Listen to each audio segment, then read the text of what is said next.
Done.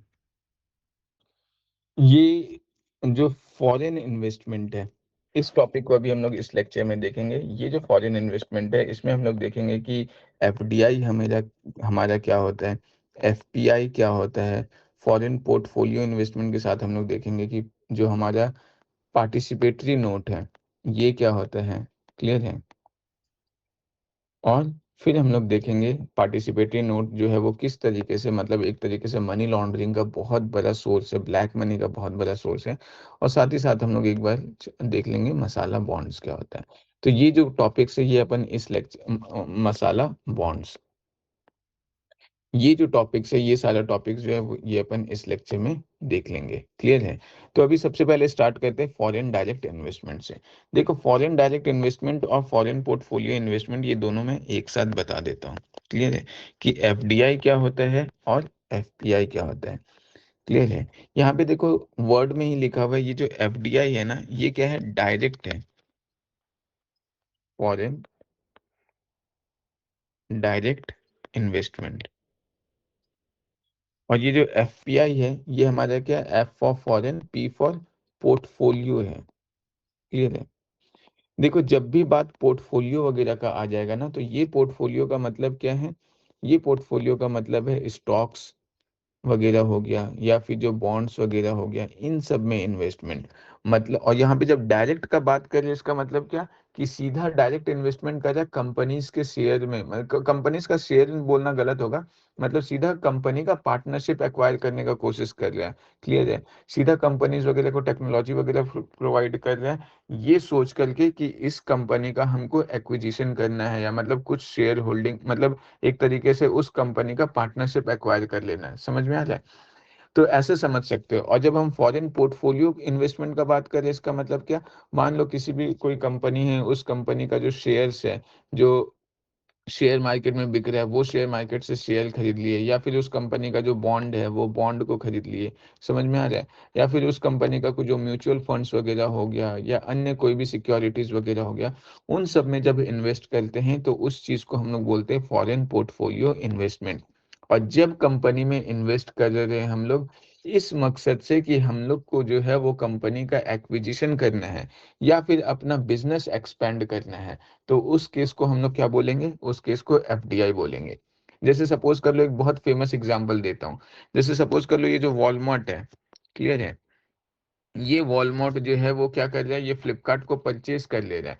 तो वो क्या है, कहीं ना कहीं फ्लिपकार्ट को परचेज एक्वायर कर ले रहा है, या फिर फ्लिपकार्ट में जो है वो मतलब बहुत ही ज्यादा इन्वेस्ट कर रहा है, इस मकसद से कि वो फ्लिपकार्ट का ओनरशिप ले ले या पार्टनरशिप ले ले।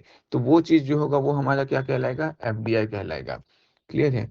लेकिन अगर सपोज कर लो कि कोई फॉरेन इन्वेस्टर है, वो आया और कोई भी इंडियन कंपनी, जैसे मान लो इन्फोसिस है, ये इन्फोसिस वाला जो कंपनी है, इस इन्फोसिस कंपनी में क्या कर रहा है, यहाँ के शेयर खरीद ले रहा है इन्फोसिस कंपनी का, या इन्फोसिस कंपनी का बॉन्ड खरीद ले रहा है, या जियो कंपनी का बॉन्ड खरीद ले रहा है, तो ये क्या होगा, ये हमारा फॉरेन पोर्टफोलियो इन्वेस्टमेंट होगा। और अगर वो जियो कंपनी को ही खरीद ले, या जियो कंपनी में जो है वो मतलब ओनरशिप लेना स्टार्ट कर दे, तो वो जो है वो हमारा क्या होगा, फॉरेन डायरेक्ट इन्वेस्टमेंट होगा। तो अब एक बात बताओ, जब शेयर मार्केट में हम लोग पैसा डाल रहे, तो ये तो बहुत फ्लक्चुएट करता है। आज मतलब पैसा डाले, उसके बाद कल निकाल भी लेंगे। क्लियर है। या बॉन्ड वगैरह जो हो गया, ये सब क्या है, ये सब तो बहुत शॉर्ट टर्म है, बहुत लंबा ऐसा है नहीं। बट अगर कोई कंपनी को ही एक्वायर कर रहा है, तो वो क्या, वो इन्वेस्टमेंट क्या है, वो बहुत ज्यादा लंबा इन्वेस्टमेंट है। तो इसका मतलब क्या है कि जो फॉरेन डायरेक्ट इन्वेस्टमेंट है, ये हमारा कैसा इन्वेस्टमेंट है, ये हमारा लॉन्ग टर्म इन्वेस्टमेंट है। क्लियर है, बोल सकते हैं लॉन्ग टर्म इन्वेस्टमेंट। और ये जो है एफपीआई, ये हमारा कैसा है, ये हमारा शॉर्ट टर्म इन्वेस्टमेंट है। क्लियर है। ये चीज ध्यान में रखना है। ये फॉरेन इन्वेस्टमेंट में हम लोग क्या कर रहे थे, इसके थ्रू जो है हम लोग टेक्नोलॉजी हो गया, एक्सपर्टीज वगैरह हो गया, जॉब्स हो गया, इंफ्रास्ट्रक्चर हो गया, ये सब मतलब जो है वो इंडियन मार्केट में लाते हैं। क्लियर है कि इंडियन मार्केट में हम टेक्नोलॉजी ला रहे हैं, एक्सपर्टीज ला रहे हैं, जॉब्स ला रहे हैं, मतलब इन्वेस्ट कर रहे हैं सीधा उस कंपनी को बेटर करने के लिए। कि सपोज कर लो जियो को जो है मतलब कोई नेटफ्लिक्स वगैरह खरीद लिया, मान लो ऐसा इन फ्यूचर होता है, तो नेटफ्लिक्स जो है वो जियो को क्या कर रहा है, बेटर टेक्नोलॉजी दे रहा है, बेटर एक्सपर्टीज दे रहा है, जॉब्स प्रोवाइड कर रहा है, इंफ्रास्ट्रक्चर प्रोवाइड कर रहा है, ताकि वो मतलब और भी ज़्यादा बेटर हो सके। लेकिन अगर सपोज कर लो कि कोई जो है वो फॉरेन इन्वेस्टर जियो का शेयर खरीद रहा है, क्लियर है, या म्यूचुअल फंड्स वगैरह खरीद रहा है, तो ये क्या है, ये सिर्फ और सिर्फ वहाँ का जो कैपिटल मार्केट है वहाँ पे लिक्विडिटी प्रोवाइड करने का कोशिश कर रहा है। तो ये चीज़ ध्यान में रखना। ये लॉन्ग टर्म है एफडीआई, इसका मतलब क्या है, ये ज्यादा स्टेबल है, कि मतलब गारंटी तो किसी चीज का नहीं है, बट एक भरोसा है कि ये जो फॉरेन इन्वेस्टमेंट इंडिया में आया है ये लंबे टाइम तक रहेगा। बट ये जो एफपीआई है ये क्या है, ये काफी ज्यादा वोलेटाइल है। वोलेटाइल है मतलब क्या, जैसे अभी ईरान इसराइल वगैरह का वॉर हो रहा है, वैसे केस में क्या हुआ, तुरंत जो फॉरेन पोर्टफोलियो इन्वेस्टमेंट के थ्रू जो भी इन्वेस्टमेंट था इंडियन मार्केट में, वो क्या हुआ, इन्वेस्टमेंट तुरंत वाइप आउट होना स्टार्ट हो गया। क्लियर है, क्योंकि हल्का भी अनसर्टेनिटी दिखा तो लोग पैसा अपना वापस निकालना स्टार्ट कर दिए। एफडीआई से पैसा इतना इजीली लोग नहीं निकालते, क्लियर है, क्योंकि वो पूरा का पूरा बिजनेस सेटअप किया हुआ है, तो वो क्लोज करके नहीं जाएंगे। क्लियर है, तो ये चीज ध्यान में रखना। अब देखो, क्योंकि ये जो एफपीआई है ना, foreign investment foreign portfolio investment, ये जो है शेयर बॉन्ड म्यूचुअल फंड्स और ये सब टाइप का सिक्योरिटीज वगैरह में इन्वेस्ट करता है। इसीलिए ये एफपीआई का जो रेगुलेशन है, ये रेगुलेशन ध्यान में रखना, एफपीआई का रेगुलेशन कौन करेगा, सेबी करेगा। क्लियर है, सेबी नाम ही है, securities exchange board of India की जो भी सिक्योरिटीज है, सिक्योरिटीज मतलब यही सब शेयर बॉन्ड्स म्यूचुअल फंड्स, ये सब जितने भी सिक्योरिटीज हैं उसको रेगुलेट करने के लिए ये सेबी होता है, securities exchange board of India. लेकिन ये जो फॉरेन डायरेक्ट इन्वेस्टमेंट है इसका रेगुलेशन ध्यान में रखना, इसका कौन करेगा, DPIIT, department for promotion of industry and internal trade. D for department, P for promotion, I for industry, clear है, फॉर इंटरनल और ट्रेड। क्लियर है, तो ये चीज ध्यान में रखना। उसके बाद फिर अभी हम लोग क्या देख लेंगे, जो क्योंकि ये स्टेबल है, एफडीआई स्टेबल है, तो इसमें क्या है, रिस्क जो है एग्जिट होने का जो चांसेस है वो काफी कम है, और ये वोलाटाइल है तो इसमें एग्जिट करने का चांस क्या है, बहुत ज्यादा है। मतलब हल्का भी अगर कंपनी को दिखा कि सिचुएशन खराब है तो वो तुरंत एग्जिट कर जाएगा। तो आई होप अभी अच्छे से समझ में आ गया होगा कि एफडीआई क्या होता है, एफपीआई क्या होता है, दोनों में डिफरेंस क्या है। क्लियर है, कब हम लोग बोलेंगे कोई भी चीज एफडीआई है, कब बोलेंगे वो चीज जो है वो एफपीआई है। अब हम लोग थोड़ा आगे एफडीआई को हल्का कंटिन्यू करते हैं कि ये एफडीआई है क्या। एफडीआई को हम लोग देख लिए, एफडीआई क्या है। इसमें अब हम लोग देखते हैं एफडीआई, अगर किसी भी कंपनी को, मान लो किसी इंडियन कंपनीज को एक्वायर करना है या उसमें पार्टनरशिप चाहिए, ऐसा कुछ भी करना है, तो ये दो तरीके से किया जा सकता है। एक तो है ऑटोमेटिक रूट, क्लियर है, और दूसरा जो है वो हमारा क्या है, वो हमारा है गवर्नमेंट रूट।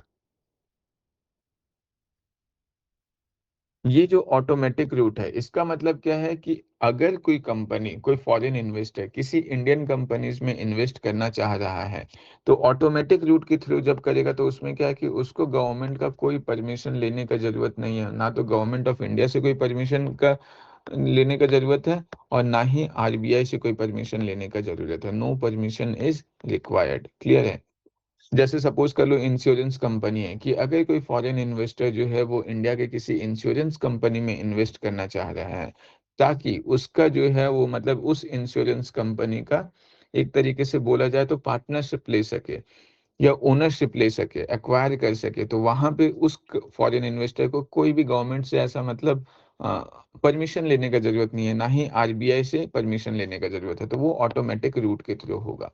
लेकिन कुछ पर्टिकुलर सेक्टर्स ऐसे भी हैं जहां पे गवर्नमेंट, अगर मतलब किसी फॉरेन इन्वेस्टर को इंडिया में इन्वेस्ट करना है तो उसको पहले इंडियन गवर्नमेंट से बाकायदा जो है वो अप्रूवल लेना पड़ेगा, परमिशन लेना पड़ेगा, और तभी वो उस पर्टिकुलर कंपनी को एक्वायर कर सकता है।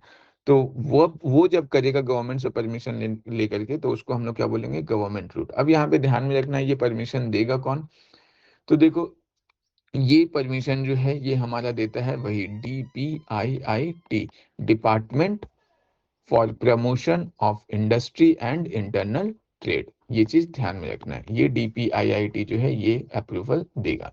क्लियर है, फिर यहाँ पे एक चीज और ध्यान में रखो, कुछ ऐसा सेक्टर है, मतलब ये गवर्नमेंट रूट क्या है कि कुछ ऐसा सेक्टर है जहाँ पे इन्वेस्ट करने के लिए गवर्नमेंट का परमिशन लेना पड़ेगा। ऑटोमेटिक रूट में क्या है, फॉरेन इन्वेस्टर कुछ ऐसे सेक्टर में इन्वेस्ट कर सकते हैं बिना अप्रूवल का, और कुछ ऐसा सेक्टर है जिसमें एफडीआई अलाउ ही नहीं है। क्लियर है, ये चीज भी ध्यान में रखना, पीटी पर्सपेक्टिव से इंपॉर्टेंट है। एफडीआई जो है कुछ सेक्टर ऐसा है जहां पे अलाउड ही नहीं है, मतलब उन सेक्टर्स का एक्विजिशन जो है कोई भी फॉरेन इन्वेस्टर नहीं कर सकता। जैसे सपोज कर लो न्यूक्लियर एनर्जी हो गया, इसका नहीं कर सकता। लॉटरी वाला जो बिजनेस है, इसमें नहीं कर सकता।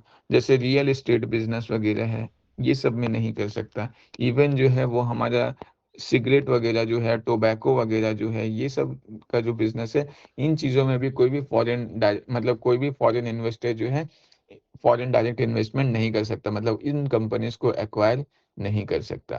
क्लियर है, तो ये चीज ध्यान में रखना, ये सारा कंपनी जो है इसमें कोई भी मतलब फॉरेनर्स का इन्वेस्टमेंट नहीं होगा। तो अब देखो, अब क्या है कि जैसे सपोज कर लो कोई भी फॉरेनर, कोई भी फॉरेन इन्वेस्टर जो है इंडिया में फॉरेन डायरेक्ट इन्वेस्टमेंट करता है, इसका मतलब क्या है कि वो जो है वो इंडियन कंपनीज का ओनरशिप एक्वायर करने का कोशिश कर रहा है इन्वेस्टमेंट के थ्रू। तो वैसे केसेस में क्या होगा, वो इंडिया में पैसा लाएगा, और पैसा जो लाएगा वो कैसा लाएगा, वो तो डॉलर में लाएगा, या जो भी वहां का करेंसी होगा, फॉरेन एक्सचेंज रिजर्व जो होगा उससे क्या होगा, बढ़ेगा। मतलब कोई भी अगर फॉरेन इन्वेस्टर जो है वो इंडिया में एफडीआई बढ़ा रहा है, तो उसकी वजह से इंडिया का जो फॉरेन एक्सचेंज रिजर्व है, क्लियर है, फॉरेक्स रिजर्व जो है वो हमारा क्या हो जाएगा, वो बढ़ जाएगा। क्लियर है, फॉरेक्स रिजर्व बढ़ेगा मतलब क्या कि इंडियन इकोनॉमी में हो सकता है डॉलर वगैरह जो है, गोल्ड्स वगैरह जो है, ये ज्यादा से ज्यादा है, क्योंकि फॉरेन इन्वेस्टर वही लेकर के आएगा।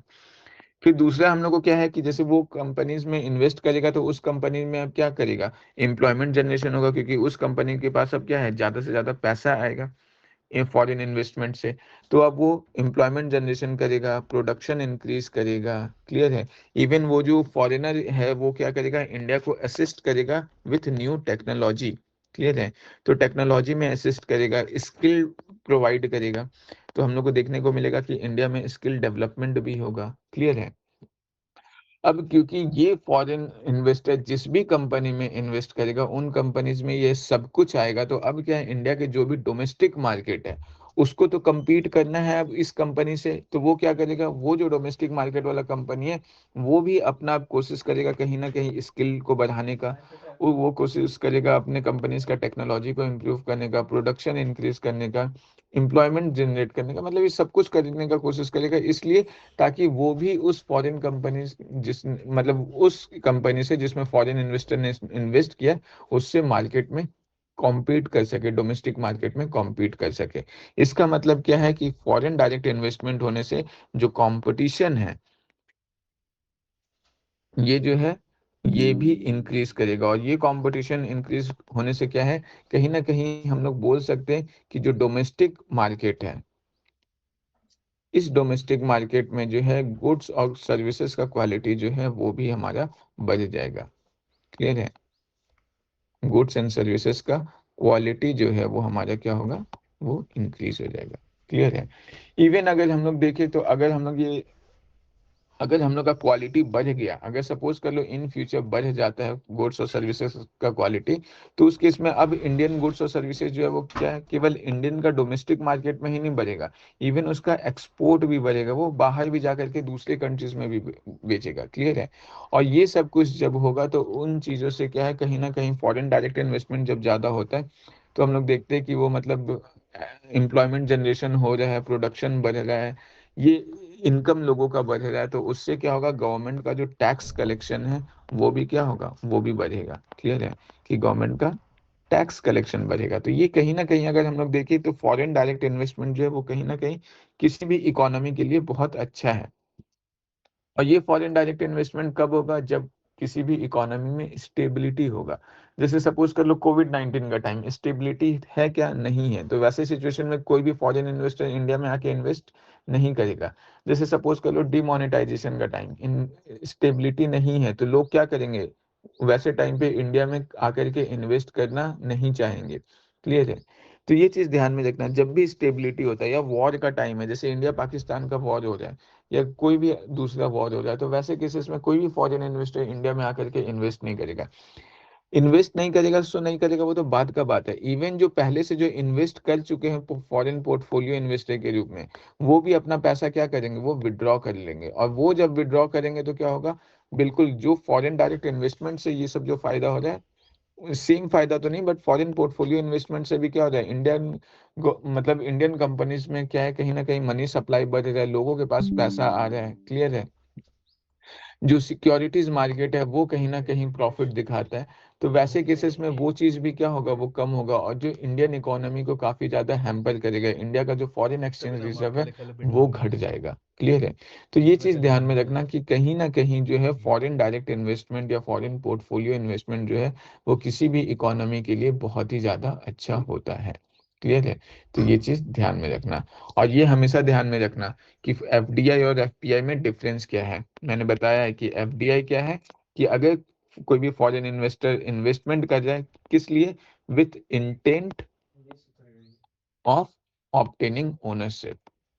क्लियर है। अगर किसी भी कंपनी का ओनरशिप ऑब्टेन करने के लिए अगर इन्वेस्टमेंट किया जा रहा है तो उसको हम लोग क्या बोलेंगे, एफडीआई। और अगर वही सपोज कर लो इंटेंट क्या है, कि उस कंपनी का जो स्टॉक्स है, बॉन्ड्स है, ये सब खरीदना, शेयर खरीदना, तो वो जब इंटेंशन होगा तो वो फॉरेन पोर्टफोलियो इन्वेस्टमेंट होगा। क्लियर है। और हम लोग क्या देखें, एफडीआई में जो है वो कुछ चीज ऐसा है जो मतलब ऑटोमेटिक रूट से एफडीआई में इन्वेस्ट कर सकते हैं, जैसे इंश्योरेंस कंपनीज वगैरह का बोले। कुछ रूट ऐसा है जिसमें हम लोग को गवर्नमेंट रूट के थ्रू जाना पड़ता है। क्लियर है। और कुछ रूट ऐसा है जहाँ पे एफडीआई जो है वो बिल्कुल अलाउड ही नहीं है, जैसे डिफेंस सेक्टर हो गया, गवर्नमेंट रूट के थ्रू इन्वेस्टमेंट करना पड़ेगा। क्लियर है। तो ये चीज ध्यान में रखना है। फॉरेन पोर्टफोलियो इन्वेस्टमेंट करने के लिए किसी भी कंपनी को गवर्नमेंट का अप्रूवल चाहिए क्या, तो नहीं चाहिए। ध्यान में रखना कि जो फॉरेन पोर्टफोलियो इन्वेस्टमेंट है, इसमें मतलब कोई ऐसा एग्रीमेंट कंपनी से नहीं करना है, कोई ऐसा अप्रूवल का जरूरत नहीं है। और जैसा कि मैंने फॉरेन पोर्टफोलियो इन्वेस्टमेंट के बारे में बताया, F P I, P for portfolio. Clear है। तो ये पोर्टफोलियो इन्वेस्टमेंट के बारे में मैंने बताया कि पोर्टफोलियो का मतलब ही क्या समझना, स्टॉक्स, बॉन्ड्स, शेयर्स, ये सब जो भी सिक्योरिटी मार्केट्स हैं, ये सब क्या आएंगे, ये सब का जो सेल परचेज है वो कहाँ पे होगा, ये फॉरेन पोर्टफोलियो इन्वेस्टर्स के थ्रू होगा, मतलब फॉरेन पोर्टफोलियो इन्वेस्टमेंट के थ्रू होगा। इसका मतलब क्या है, जब भी कोई फॉरेन इन्वेस्टर इंडियन कंपनीज में आकर के ये सब परचेज कर रहे हैं तो वो फॉरेन पोर्टफोलियो इन्वेस्टमेंट होगा। क्लियर है। ये चीज ध्यान में रखना है। अब यहाँ पे देख लो, यहाँ पे कुछ कुछ पॉइंट्स ध्यान में रखो। सबसे पहला, कोई भी फॉरेन इन्वेस्टर इंडिया में आकर के अगर वो फॉरेन पोर्टफोलियो इन्वेस्टमेंट परचेज करना चाह रहा है, तो ये जो है ये किसके थ्रू करता है, ये फॉरेन इन्वेस्टमेंट इंस्टीट्यूशंस जो है। क्लियर है। ये जो स्टॉक मार्केट है फॉरेनर्स के लिए, वो उसमें जो काम होता है वो किसके थ्रू होता है, फॉरेन इन्वेस्टमेंट इंस्टीट्यूशंस। क्लियर है। अगर मैं आसान भाषा में बोलूं तो कुछ ऐसे समझो कि जो फॉरेन इन्वेस्टर हैं वो इंडियन मार्केट में जब इन्वेस्ट करेंगे तो वो किसके थ्रू करेंगे, वो फॉरेन इन्वेस्टमेंट इंस्टीट्यूशंस के थ्रू करेंगे। क्लियर है। तो ये ध्यान में रखना कि foreign investors invest in Indian stock market through foreign investment institution. तो इस इंस्टीट्यूशन के तहत क्या होता है, कोई भी कंपनी जो है, मतलब कोई भी फॉरेन इन्वेस्टर इंडिया में इन्वेस्ट करेगा। अब क्या है कि आरबीआई जो है वो किसी भी बैंक को ये अथॉरिटी दे सकता है कि वो जो है वो इन फॉरेन इन्वेस्टमेंट इंस्टीट्यूशंस के लिए बैंकर का काम कर सकता है। बैंकर का काम करना मतलब क्या, इन फॉरेन इन्वेस्टमेंट इंस्टीट्यूशंस वगैरह को लोन प्रोवाइड करना, या मतलब जरूरत के टाइम पे हेल्प करना, क्राइसिस सिचुएशन में हेल्प करना। क्लियर है। या इनके डिपॉजिट्स वगैरह को रखना, ये जो है इसका अथॉरिटी जो है वो कौन देगा, आरबीआई किसी भी बैंक को ऐसा अथॉरिटी दे सकता है। क्लियर है। तो ये चीज ध्यान में रखना है। अब यहाँ पे देखो कुछ कुछ फैक्ट, यहाँ पे फॉरेन पोर्टफोलियो इन्वेस्टमेंट से रिलेटेड जानना बहुत ज्यादा जरूरी है। जैसे याद है मैंने एक बार बताया था पेड अप कैपिटल के बारे में। क्लियर है। देखो पेड अप कैपिटल क्या होता है। जैसे मैंने बताया कि मान लो कोई कंपनी जो है उसको 10 करोड़ रुपए का रिक्वायरमेंट है, 10 करोड़ रुपीज का रिक्वायरमेंट है। अब क्या है, वो कंपनी मान लो 100 करोड़ का था, तो वो कंपनी जो है वो सोचा कि ये 10 करोड़ का जो है वो हम शेयर बेच देते हैं। क्लियर है। मतलब 10 करोड़ का शेयर बेचना मतलब क्या, कंपनी का 10% शेयर बेच देना। तो कोई भी कंपनी ऐसा सोचा कि हम 10 करोड़ का शेयर बेच देते हैं, लेकिन हुआ क्या कि एक्चुअल में मार्केट में जो शेयर बिका, वो शेयर 10 करोड़ का नहीं बिका। शेयर कितना का बिका? मान लो 5 करोड़ का ही बिका। तो एक्चुअल मार्केट में जितना शेयर बिका है, वो जो है वो हमारा क्या होता है? पेड अप कैपिटल है। क्लियर है? ये चीज़ ध्यान में रखना। तो यहाँ पे एफपीआई से रिलेटेड एक रूल सिंपल सा समझ लो कि कोई भी फॉरेन इन्वेस्टर, क्लियर है, अगर सपोज कर लो वो किसी भी फॉरेन इन्वेस्टमेंट इंस्टीट्यूशंस के थ्रू इंडिया में इन्वेस्ट करना चाहता है, तो कोई भी एक पर्टिकुलर फॉरेन इन्वेस्टमेंट इंस्टीट्यूशन जो है वो किसी भी कंपनी का 10% पेड अप कैपिटल से ज्यादा इन्वेस्ट नहीं कर सकता। इसका मतलब क्या है कि जैसे मान लो अभी मैंने क्या बताया, एक 100 करोड़ का कंपनी था, उसने क्या सोचा कि 10 करोड़ का अपना शेयर बेच देना है, लेकिन बिका कितने का? 5 करोड़ का। मतलब ये जो हो गया वो मेरा क्या हो गया? ये 5 करोड़ जो है वो मेरा पेड अप कैपिटल हो गया कि जितना शेयर एक्चुअली में बिका है।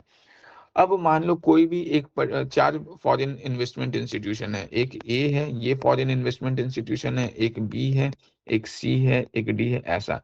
तो अब क्या है, कोई भी एक पर्टिकुलर फॉरेन इन्वेस्टमेंट इंस्टीट्यूशन जो है जो इस कंपनी में इन्वेस्ट करेगा, तो वो इस कंपनी का 10% से ज्यादा में पेड अप कैपिटल में इन्वेस्ट नहीं कर सकता। मतलब मैक्स टू मैक्स 10% इसका कितना हो जाएगा? 5 लाख के आसपास हो जाएगा। क्लियर है? तो एक जो कंपनी जो है, ये जो फॉरेन इन्वेस्टमेंट इंस्टीट्यूशन है, वो इस कंपनी का केवल 10% ही मतलब शेयर, बॉन्ड्स वगैरह ये सब में इन्वेस्ट कर सकता है। क्लियर है? और ये चारों के चारों जो फॉरेन इन्वेस्टर्स है या और भी इंडिया में जितने भी फॉरेन इन्वेस्टर्स हैं, वो सब मिलकर भी इस कंपनी का टोटल जो है वो 24% पेड अप कैपिटल जो है उससे ज्यादा जो है वो मतलब उतना से ज्यादा इस कंपनी का पेड मतलब पेड अप कैपिटल जो 24% है उससे ज्यादा इन्वेस्ट नहीं कर सकते। मतलब ये 5 करोड़ का अगर हम लोग 24% निकालें, तो उससे ज्यादा का इन्वेस्टमेंट जो है ये सारे के सारे फॉरेन इन्वेस्टमेंट इंस्टीट्यूशंस मिलकर के इसमें नहीं कर सकते। मैं फिर से ये पॉइंट बता देता हूँ कि किसी भी कंपनी का पेड अप कैपिटल जितना होगा, उसमें कोई भी एक पर्टिकुलर फॉरेन इन्वेस्टमेंट इंस्टीट्यूशन जो है वो मैक्सिमम 10% ही इन्वेस्ट कर सकता है। क्लियर है? और दूसरा पॉइंट मैंने क्या बोला, जितने भी फॉरेन इन्वेस्टमेंट इंस्टीट्यूशन है वो सब मिलकर भी किसी भी कंपनी का जो पेड अप कैपिटल है उसका टोटल 24% से ज्यादा जो है वो इन्वेस्ट नहीं कर सकते। क्लियर है? तो ये चीज जो है ये बस ध्यान में रखना है। क्लियर है? तो ये जो था ये हमारा फॉरेन पोर्टफोलियो इन्वेस्टमेंट था, इसके बारे में हम लोग देख लिए, काफी एफडीआई देख लिए। अब जो है अब हम लोग देख लेते हैं पार्टिसिपेटरी नोट्स, ये क्या होता है। इस पे एग्जाम में क्वेश्चन भी आ रखा है, इवन क्वेश्चन तो एफपीआई पे भी आ रखा है, एफडीआई वगैरह पे भी आ रखा है। क्लियर है?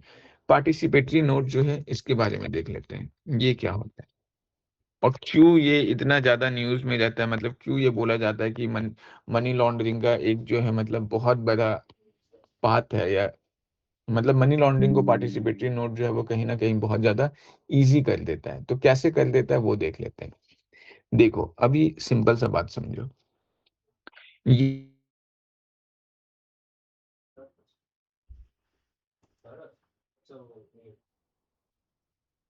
Yes sir, continue. चलो ठीक है। तो देखो ये मैं पार्टिसिपेटरी नोट्स के बारे में बता रहा था। अभी पहले इतना समझ लो, पार्टिसिपेटरी नोट जो है ना, सिंपल सा मतलब एक ऐसा डेरिवेटिव इंस्ट्रूमेंट है। डेरिवेटिव इंस्ट्रूमेंट, डेरिवेटिव इंस्ट्रूमेंट का मतलब क्या होता है? डेरिवेटिव इंस्ट्रूमेंट का मतलब होता है वैसा इंस्ट्रूमेंट या वैसा सिक्योरिटी, सिक्योरिटी मतलब भाई शेयर, बॉन्ड्स, ये सब। क्लियर है?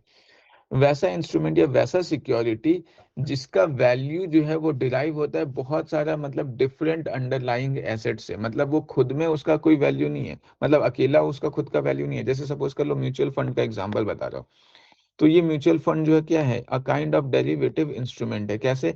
ये म्यूचुअल फंड में शेयर जो है वो मान लो जियो का भी हो सकता है, इसमें शेयर जो है वो मान लो एयरटेल का भी हो सकता है, इसमें शेयर टाटा का भी हो सकता है, इसमें शेयर जो है वो होंडा का भी हो सकता है, बहुत सारा ऐसा कंपनी का हो सकता है। अब ये मान लो ये 4 कंपनी का मिला करके ये म्यूचुअल फंड ऐसे है। तो अब ये इसको हम लोग डेरिवेटिव इंस्ट्रूमेंट क्यों बोल रहे हैं? क्योंकि इसका जो वैल्यू है वो डिराइव किसी एक पर्टिकुलर इंस्ट्रूमेंट से नहीं हो रहा है, बहुत सारे मतलब एक या एक से ज्यादा जो अंडरलाइंग एसेट्स है उसके थ्रू पता चल रहा है कि इस म्यूचुअल फंड का वैल्यू क्या होगा। मान लो जियो जो है वो बहुत अच्छा कर रहा है, बट मान लो होंडा जो है वो उतना अच्छा नहीं कर रहा है, तो इसका मतलब क्या, केवल हम लोग जियो के भरोसे नहीं बोल सकते कि ये जो पर्टिकुलर डेरिवेटिव इंस्ट्रूमेंट होगा वो कैसा वर्क करेगा। तो इतना समझो कि पार्टिसिपेटरी नोट जो होता है वो क्या होता है, एक काइंड ऑफ डेरिवेटिव इंस्ट्रूमेंट होता है। क्यों? क्योंकि ये पार्टिसिपेटरी नोट जो है वो भी क्या करेगा, मतलब different shares, bonds, mutual funds, ये सब में, मतलब इन सब में इन्वेस्ट करता है। क्लियर है? और उससे फिर मतलब उसका जो है वो वैल्यू डिफाइंड होता है। मतलब हो सकता है ये किसी कंपनी का शेयर में इन्वेस्ट किया होगा, किसी कंपनी के बॉन्ड में इन्वेस्ट किया होगा, किसी कंपनी का जो है वो मान लो, मतलब अ, क्या बोल सकते हैं, कुछ ऐसा, मतलब पर्टिकुलर इन्वेस्टमेंट में, इन्वेस्टमेंट तो नहीं बोल सकते, शेयर हो गया, बॉन्ड्स हो गया, म्यूचुअल फंड में इन्वेस्ट किया होगा, मतलब इन चीजों में इन्वेस्ट किया होगा। और इन सब के थ्रू जो है जो वैल्यू होगा वो डिसाइड होगा, पार्टिसिपेटरी नोट का डिराइव होगा कि मतलब कितना प्रॉफिट में, कितना घाटा में, ऐसा। तो अभी बस इतना समझो कि पार्टिसिपेटरी नोट क्या है, a kind of derivative instrument है, ऐसा डेरिवेटिव इंस्ट्रूमेंट जो फॉरेन जुरिस्डिक्शन में इशूड होगा। क्लियर है? Issued in foreign jurisdiction.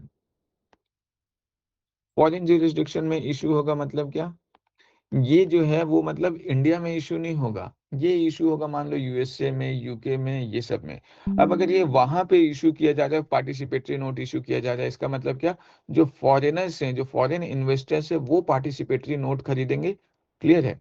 India में इशू किया जाता है तो इंडियंस खरीदते हैं, लेकिन ये पार्टिसिपेटरी नोट इशू ही कहाँ किया जाता है, फॉरेन जुरिस्डिक्शन में किया जाता है। तो वहां पे जाकर के जो वहां के जो फॉरेनर्स हैं वो इसमें इन्वेस्ट करेंगे। क्लियर है?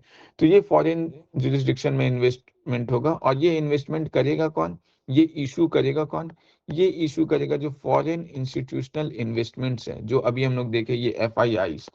क्लियर है? ये जो फॉरेन इंस्टीट्यूशनल इन्वेस्टमेंट्स जो है, a kind of bank type बोल सकते हो, बैंक नहीं है, अ काइंड ऑफ इंस्टीट्यूशन बोल सकते हो, कि ये जो इंस्टीट्यूशन है ये जाकर के वहां पे फॉरेन में मतलब इसको इशू करते हैं। और ये कौन एफआईआई करेगा, वही एफआईआई करेगा जो रजिस्टर्ड होगा किससे, सेबी से। क्लियर है? Registered under by SEBI. क्यों? क्योंकि जितना भी सिक्योरिटी एक्सचेंज बोर्ड है, मतलब जो भी सिक्योरिटीज है, बॉन्ड, शेयर, ये सब का रेगुलेशन कौन करता है इंडिया में, सेबी ही करता है। तो इसीलिए वो जो है वो इससे मतलब रजिस्टर्ड होना चाहिए।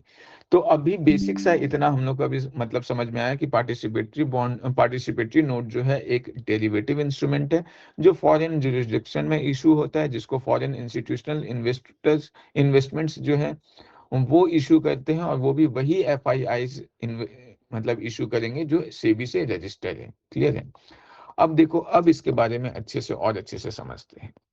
देखो, ये जो फॉरेन इन्वेस्टर्स है ना, ये फॉरेन इन्वेस्टर्स अपना मनी किसको देंगे, इस एफआईआई को। गिव देयर मनी, इस कॉन्सेप्ट को बहुत अच्छे से समझना, give their money to FII, कि ये जो फॉरेन इन्वेस्टर्स थे वो अपना पैसा किसको दे दिए, एफआईआईस को दे दिए। क्लियर है? अब ये एफआईआईस जो है वो क्या करेगा, पार्टिसिपेटरी नोट में, जब ये मेनली पार्टिसिपेटरी नोट के लिए दिए, यहाँ पे ध्यान में रखना। अब ये एफआईआई जब इन्वेस्ट करेगा पार्टिसिपेटरी नोट में, तो पार्टिसिपेटरी नोट में क्या है, पार्टिसिपेटरी नोट, तो ये क्या है, ये a kind of derivative instrument है। तो ये क्या करेगा, ये किसी कंपनी का जो है मतलब सिक्योरिटीज वगैरह हो गया उसको परचेज करेगा, किसी कंपनी का बॉन्ड वगैरह हो गया, शेयर हो गया, लोन्स हो गया, मतलब इन सब में इन्वेस्ट करेगा, म्यूचुअल फंड्स हो गया, इन सब में इन्वेस्ट करेगा, और उससे फिर इस पार्टिसिपेटरी नोट का वैल्यू जो है डराइव होगा। क्लियर है? अब यहाँ पे कॉन्सेप्चुअल चीज समझने वाला ये है कि इस पार्टिसिपेटरी नोट को मतलब पैसा किसने लगाया है, फॉरेन इन्वेस्टर्स ने लगाया है। क्लियर है? उस उन्होंने अपना पैसा किसको दिया, एफआईआई को। एफआईआई जो है वो पार्टिसिपेटरी नोट इशू किया, और उसको इन सब में जो है वो इन्वेस्ट किया, और ये पार्टिसिपेटरी नोट वो एफआईआई किसको दे दिया, ये फॉरेन इन्वेस्टर्स को दे दिया। क्लियर है? अब यहाँ पे जो लूप होल है वो लूप होल ये है कि इस पार्टिसिपेटरी नोट का जो ओनर है, ये ओनर कौन है, ये ओनर एफआईआई ही है। क्लियर है? ओनर एफआईआई है, लेकिन इससे जो भी प्रॉफिट होगा, ये प्रॉफिट किसके पास जाएगा, इस पार्टिसिपेटरी नोट का प्रॉफिट जो है वो इस फॉरेन इन्वेस्टर के पास जाएगा। मतलब ये जो पार्टिसिपेटरी नोट है ये खरीदा कौन है ये नहीं पता चलता है। क्लियर है? ये किसके नाम पे हो जाए, ये सब एफआईआई के नाम पे हो जाए। क्लियर है? और दूसरा क्या है कि इस पार्टिसिपेटरी नोट को फिर मतलब हम सेल परचेज भी कर सकते हैं। जैसे अभी ये मैंने मतलब एफआईआई से ये मैंने इश्यू करा पार्टिसिपेटरी नोट, और मैंने खरीद लिया। अब क्या है, ये पार्टिसिपेटरी नोट को मैंने किसी थर्ड इन पर्सन को बेच दिया। फिर अब क्या होगा, उसको जब बेच दिया तो उसमें जो भी उस पार्टिसिपेटरी नोट से प्रॉफिट होगा वो उस थर्ड पर्सन को जाएगा। फिर उस थर्ड पर्सन ने किसी फोर्थ पर्सन को बेच दिया तो फिर प्रॉफिट उसके पास जाएगा। फिर उसने किसी फिफ्थ पर्सन को बेच दिया। तो ये जो पार्टिसिपेटरी नोट्स है ना, ये मार्केट में बहुत ही ज्यादा घूमता है, और इसका क्योंकि ओनर जो है वो कौन है, वो तो एफआईआई है। तो ये एक्चुअली में होल्ड कौन कर रहा है, क्या मतलब उसका जो सोर्स ऑफ मनी है वो किसने लगा है, ये सब चीज पता करना जो है वो थोड़ा मुश्किल हो जाता है। और जिसकी वजह से क्या होता है, ये कहीं ना कहीं मतलब एक टाइप से मनी लॉन्ड्रिंग में ये बहुत ज्यादा हेल्प करता है। इवन एक चीज और समझ लो, अभी क्या है, जैसे यहाँ पे एक चीज जो समझने का है वो ये है कि अगर सपोज कर लो कोई भी पार्टिसिपेटरी नोट जो है वो मतलब ट्रेड किया जा रहा है फॉरेन एक्सचेंज में, क्लियर है, तो उस केस में जो रेगुलेटर होगा वो उस एरिया को जो है वो रेगुलेट करेगा, क्लियर है। सपोज कर लो मतलब ऐसा कि अगर पार्टिसिपेटरी नोट जो है उसको एफआईआई जो है वो इशू करता है, तो वैसे केसेस में उस एफआईआई पर वही जगह का नियम कानून लागू होगा जहां का वो एफआईआई है, क्लियर है। मतलब अगर सपोज कर लो इंडियन एफआईआई है, ये जो है ये कहाँ पार्टिसिपेटरी नोट इशू कर रहा है, इंग्लैंड में, यूके में कर रहा है। तो उस केस पे इस पार्टिसिपेटरी नोट पे जो नियम कानून लागू होगा वो कहाँ का होगा, वो इंडिया का होगा, क्लियर है, क्योंकि एफआईआई कहाँ का है, इंडिया का है। तो वही है कि ये से भी इसको रेगुलेट करेगा। तो यहाँ पे तो जो इंडियन एफआईआई में जो भी फॉरेन इन्वेस्टर्स पैसा करेंगे डालेंगे वो वहां पे तो हो सकता है ट्रैक कर लिया जाए। बट अगर सपोज कर लो कोई यूएसए का एफआईआई है और उसमें कोई इंडियन जाकर के पैसा इन्वेस्ट कर जाए, तब तो फिर ट्रैक करना मुश्किल है ना, कि किसने परचेज किया, ओनर तो पता चल नहीं रहा है, ओनर तो एफआईआई है, क्लियर है, और फिर वो मल्टीपल जगह पे जा रहा है। तो यहाँ पे ओनर का फाइंड आउट करना जो है वो थोड़ा मुश्किल है। और दूसरा क्या है, वो क्योंकि यूएसए का एफआईआई है, तो वो इंडियन का जो सेबी है, security exchange board of India, उसके रेगुलेशन के अंडर भी नहीं आता है। तो ये कहीं ना कहीं जो मनी लॉन्ड्रिंग है या ब्लैक मनी को व्हाइट मनी में कन्वर्ट करने का जो है ये बहुत ही मतलब अच्छा सोर्स माना जाता है, क्लियर है, और जो किसी भी इकोनॉमी के लिए बहुत ज्यादा अच्छा नहीं है। लेकिन क्यों ना कहीं जो है ये फॉरेन पोर्टफोलियो इन्वेस्टमेंट के थ्रू जो इन्वेस्टमेंट है इंडियन मार्केट में या किसी भी इकोनॉमी का जो मार्केट में है वो बहुत ज्यादा होता है। मेनली जो इन्वेस्टमेंट होता है वो ध्यान में रखना, एफडीआई से ज्यादा इंडिया में जो है एफपीआई में हो जाए। और एफपीआई में लोग ज्यादा इन्वेस्ट भी करते हैं। क्यों ज्यादा इन्वेस्ट करते हैं, क्योंकि ये इन्वेस्टमेंट जो है वो उनका मन मुताबिक है। अभी लग रहा है कि इकोनॉमी अच्छा चल रहा है तो इन्वेस्ट कर दिए, फिर लगा कि इकोनॉमी अभी थोड़ा सिचुएशन खराब है तो वापस पैसा निकाल दिए, इससे पहले कि शेयर पूरा गिर जाए और उनको नुकसान हो जाए, क्लियर है। तो ये ध्यान में रखना कि दुनिया भर में जो है एफपीआई में जो है पैसा ज्यादा इन्वेस्ट होता है, और वो एफपीआई में भी जो सबसे ज्यादा पैसा जो इन्वेस्ट होता है वो पार्टिसिपेटरी नोट्स के थ्रू होता है, क्लियर है, और जिसके थ्रू जो है वो बहुत ज्यादा मतलब करप्शन वगैरह या मनी लॉन्ड्रिंग वगैरह जो है वो बढ़ जाता है, क्लियर है। तो ये जो था ये हमारा मेनली एफडीआई और एफपीआई जो था ये हम लोग देख लिए। एफपीआई का एक मेजर चीज जो है वो पार्टिसिपेटरी नोट देख लिया, क्लियर है। ये पार्टिसिपेटरी नोट को बहुत बार जो है पी नोट्स भी बोला जाता है। ये पी नोट्स को जो है मैं बता दूं, प्रोमिसरी नोट से कंफ्यूज मत हो जाना। ये प्रोमिसरी नोट जो है ये बिल्कुल डिफरेंट चीज है, क्लियर है। प्रोमिसरी नोट होता है मतलब क्या, कि मतलब मैंने सिंपल एक डॉक्यूमेंट आपको दिया है और ये उस डॉक्यूमेंट में ये प्रॉमिस किया है, ये गारंटी दिया है कि इतने पर्टिकुलर टाइम इंटरवल पे या इतने टाइम पे मैं आपको इतना मनी लौटा दूंगा, तो वो प्रोमिसरी नोट है। और उसको पी नोट नहीं बोलते। पी नोट किसको बोलते हैं, पार्टिसिपेटरी नोट्स को बोलते हैं, क्लियर है, ये चीज ध्यान में रखना। फिर लास्ट जो हमारा टॉपिक है वो हमारा क्या, मसाला बॉन्ड, क्लियर है। ये मसाला बॉन्ड देख लेते हैं। मसाला बॉन्ड के बारे में देखो, सिंपल सा, ये कोई बहुत बड़ा ऐसा चीज नहीं है और अभी उतना ज्यादा इंपॉर्टेंट है भी नहीं, एग्जाम में इस टाइम तो आने का चांसेस भी उतना नहीं है, क्लियर है। बस मैं इसलिए बता दे रहा हूँ क्योंकि ये जो है वो मतलब काफी ज्यादा इकोनॉमी के जो टेक्स्ट बुक्स वगैरह होते हैं उसमें हाईलाइट किया जाता है, तो कहीं ऐसा आपको ना लगे कि मतलब ये क्या ही है। तो देखो सिंपल से ऐसा ही समझो कि ये जो वर्ल्ड बैंक है ना, उसका मतलब एक इन्वेस्टिंग ब्रांच है इंटरनेशनल फाइनेंस कॉरपोरेशन, क्लियर है, आईएफसी। ये वर्ल्ड बैंक वगैरह जब हम लोग पढ़ेंगे तो वहां पे डिटेल में ये सब देखेंगे कि वर्ल्ड बैंक का क्या क्या इन्वेस्टिंग ब्रांच वगैरह सब क्या क्या है। तो वर्ल्ड बैंक का एक इन्वेस्टिंग ब्रांच है आईएफसी, इंटरनेशनल फाइनेंस कॉरपोरेशन। ये जो है ये इंडिया में इंफ्रास्ट्रक्चर के डेवलपमेंट के लिए बॉन्ड्स इशू करता है जिसका नाम है क्या, मसाला बॉन्ड, क्लियर है। बस इतना ही समझो आसान भाषा में कि इसका पर्पस क्या है, कि इंडिया में जैसे इंफ्रास्ट्रक्चर मान लो हाईवे बनाना है, तो उस हाईवे बनाने के लिए क्या किया, बॉन्ड इशू कर दिया। अब ये बॉन्ड इशू करेगा तो उससे क्या होगा, जो लोग होंगे, जो भी फॉरेन इन्वेस्टर्स वगैरह होंगे, वो सब जो जब इस बॉन्ड को खरीदेंगे तो उससे क्या होगा कि इंडिया का जो प्रोजेक्ट्स है वो फाइनेंस हो पाएगा। और फिर जब इंडिया में वो रोड कंप्लीट हो जाएगा, टोल टैक्स वगैरह से फिर जो अर्निंग होगा उसके थ्रू वो बॉन्ड का जो भरपाई वगैरह है, फिर जो भी इंडियन मतलब जो प्रोजेक्ट बना रहे थे वो सब फिर उसके थ्रू वो पे कर देंगे। क्लियर है। तो ये ध्यान में रखना कि ये जो मसाला बॉन्ड है, इसका मेन पर्पस यही है कि इंडिया का जो इंफ्रास्ट्रक्चर प्रोजेक्ट्स है उसको फाइनेंस करना। क्लियर है। बॉन्ड का मतलब तो आई होप पता ही होगा, नहीं पता तो एक बार प्रीवियस लेक्चर्स देख लो बॉन्ड का, मतलब जो हमने पढ़ा है। क्लियर है। मैं सजेस्ट करूंगा इकोनॉमी को ऐसे बीच बीच से नहीं सुनने का, पूरा प्रॉपर एक सीक्वेंस में सुनने का, ताकि सारा कॉन्सेप्ट जो है वो इंटरलिंक होते रहे। क्लियर है। और दूसरा हमने क्या देखा ये मसाला बॉन्ड्स के बारे में, कि इंफ्रास्ट्रक्चर प्रोजेक्ट्स में इशू होने के साथ साथ ये केवल फॉरेन इन्वेस्टर्स ही, मतलब ये बॉन्ड्स जो है वो फॉरेन इन्वेस्टर्स के लिए ही इशू किया जाता है। क्लियर है। ये चीज ध्यान में रखना। तो ये जो है ये हमने लगभग पूरा देख लिया है।